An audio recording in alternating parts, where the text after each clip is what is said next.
All right, so I'm gonna start a little build series video of adding solar to our Class C motorhome. Pretty much applicable to whatever you got, but kind of go step by step with what I'm adding and how I'm doing it. Not necessarily the right way, just the way I'm doing it. I'm gonna start off with 200 watts of solar up on the roof. So that's what this video will be about. I've just got some, I believe they're Thunderbolt brand solar panels from Harbor Freight. They're about, get them on sale, they're $100 each. So do a couple mods to those and we'll get them up there mounted on the roof. And so first thing was to remove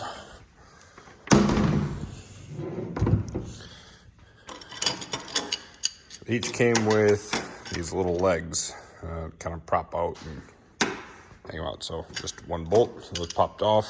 I don't really weigh anything, but something to kind of flop around up there. And the next step is take a small drill bit and I'll drill these rivets out just to remove this bracket.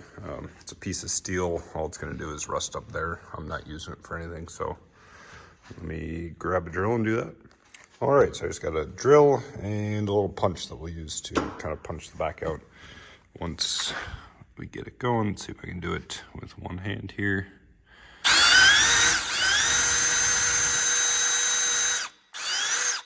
Maybe, maybe not. Let me jump back once I get it drilled out. I think you need a bigger drill bit. Okay, I got a 3/16 drill bit and it appears to work to drill these out.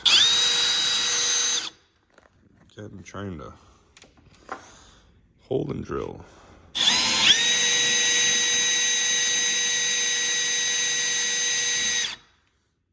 All right, so the head just kind of pops off and leaves you with the rest of the rivet in there. I've got a punch. You could use a nail, essentially anything that's decently rigid and pointy. And there you go. And so there's the bracket. I don't have a use for it. I might set this on the shelf with the other parts and use it for another project, but not gonna need it for the solar panel install.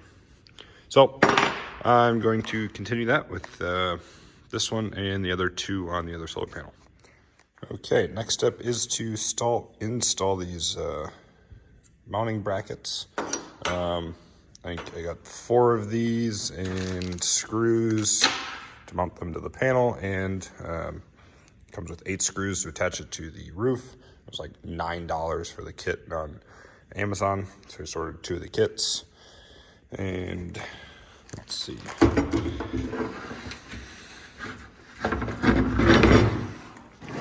There are these mounting holes on the back side here. And so these will just fit on like that. Bolt will go through there. I'm gonna throw some Loctite on there. These appear to be either black anodized aluminum or painted aluminum. So they're pretty lightweight and you're not gonna have to worry about them rusting. So then once you set it down, it should hold the solar panel up off the roof. We'll get you room for the wires and stuff like that. And then also, it's not a good idea to mount these tight to the roof. They need kind of air circulating on the backside so they don't overheat. So that should work out. So I'll get these mounted up. All right, one more step down here on the workbench before I take this up top. I got all the brackets on. So the Harbor Freight panels come with this cord. It's an SAE plug or something. And I forget what connectors these are called. Just got them off Amazon. They seem to be pretty much industry standard for solar panels. So not sure why Harbor Freight sells them with these, probably cheaper or something like that. So I'm gonna cut these off. I'll have to crimp on male and female connectors, and then they go into the plugs. Kit that I got came with this old plastic assembly tool, but still need a wire strippers and then a crimp tool to be able to kind fold these flags around the exposed cable. So I'll get one crimped. And so here's what my crimp looks like. I'll get it to focus in there. Not the greatest, but should do the job. Here's the tool I'm using. So it's got a couple different crimp sizes. Notice it's got that kind of W shape to it, which helps kind of curl those flags around and fold them back in on themselves. I'm sure you could probably get away with the needle nose pliers and just fold them down one at a time, and make sure you clamp it real good so you get a good solid connection. I don't know. Should be good for what it's going to be. And there's some built-in strain relief on these connectors, so I think we'll be all right. There shouldn't be any forces pulling on that. So next step is I'm going to push that into the housing. So first step will be, like I said, the strain relief will come off. And so this will slide over to that, and then that pin will snap into here. So I'll do that next. And here's what my connectors look like. So pretty simple and easy. Pro tip, when you cut these off, always leave a few extra inches on there. Throw this in the drawer, never know when you're gonna need an extra plug. So if you cut it flush, can't use it, essentially gotta throw it in the garbage, but now you got enough wire on there to splice it back into something if I ever need to put this back on or use it for something else for a different project. So let's go head up on the roof. Got both of these up here on the roof now. I've identified a general location where I want to mount them. So get some measurements, make sure they're nice and square and a nice consistent gap there. I do have, there's aluminum trusses. You can kind of see the shadowing here of where the aluminum crossbars are for that. I'm gonna see if I can maybe get a set of these holes, which would kind of be back here, into the aluminum, or might slide it forwards, just to give some meat for some of the holes to, or some of the screws to dig into. I've got my connectors on both, so I will be doing a 24 volt system. These are 12 volt panels, so I'm gonna run these in series. And so I'll just take one of my blacks and plug it into the red, and then I'll have a black and a red that will come forwards.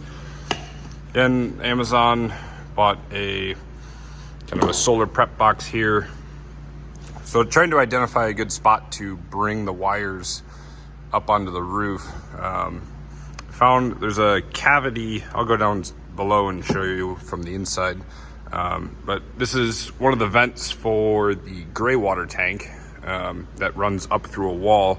So I know there's room right next to this to be able to run wires all the way down, essentially be able to get to the bottom of the RV, and then it'd be much easier to run wires across the bottom.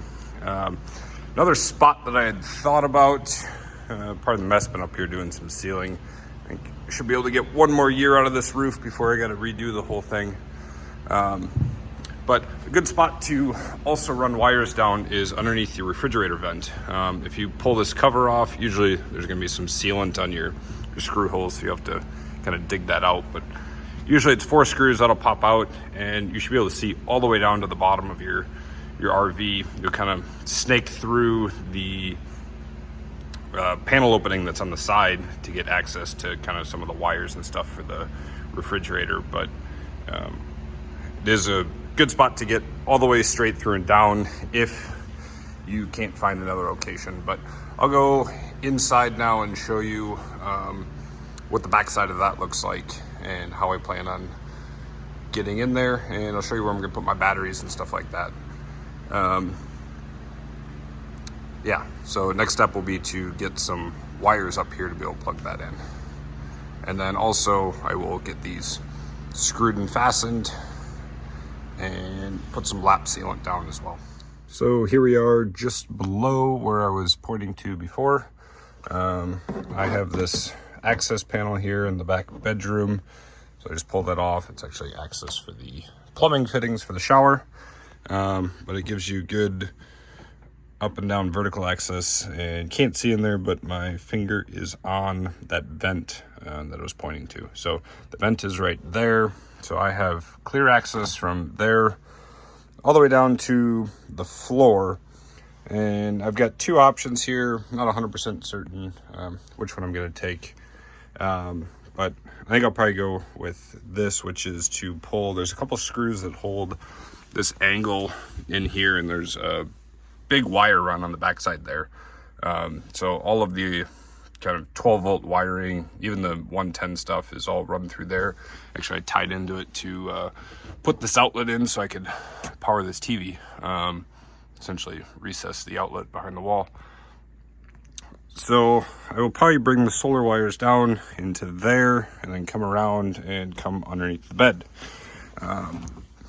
Reason I'm coming under the bed is that's, as of right now, where I plan on putting this MPP all-in-one box. It's a MPP, I believe it's a 2424. So it's a 24 volt, 2400 watt inverter. So take 12 volts DC, or sorry, 24 volts DC, and give me 2400 watts output, which should be enough for any standard outlet. So as long as I don't run the microwave, the hot water heater, and the air conditioner all at the same time, it should be good.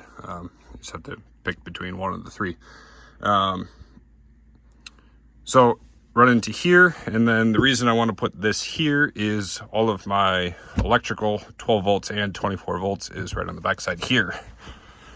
And here's my fuse panel. So all of my wiring is right there, which would be real short runs with heavy gauge wiring. And then immediately on the backside is the wire that comes in from either shore power or generator power. There's a plug outside the RV to manually toggle between the two. So I'll probably maintain that, intercept those wires as they come in, and probably put a switch in here for that. So solar wires will go in here. I'm going to build a battery bank here. I'll get to that in a later video, and also kind of the wiring of all of this in a later video, and hook that up. So that's kind of a major overview of the project. I'll end this video here with essentially just the panels and how to get the wires down and in. Another option could be just to go straight into a battery here and then tie the battery into the 12 volt system of the RV, but wouldn't give me the inverter. So want to add the inverter for all that extra power. I'm thinking I should be able to run my air conditioner for a couple hours off battery. Otherwise, big one for us is being able to use the microwave going down the highway. Just all that extra juice and without having to run the generator. So cut it off here, and next video I will show you kind of the wiring run and hooking this up, and then probably video after that will be building the battery.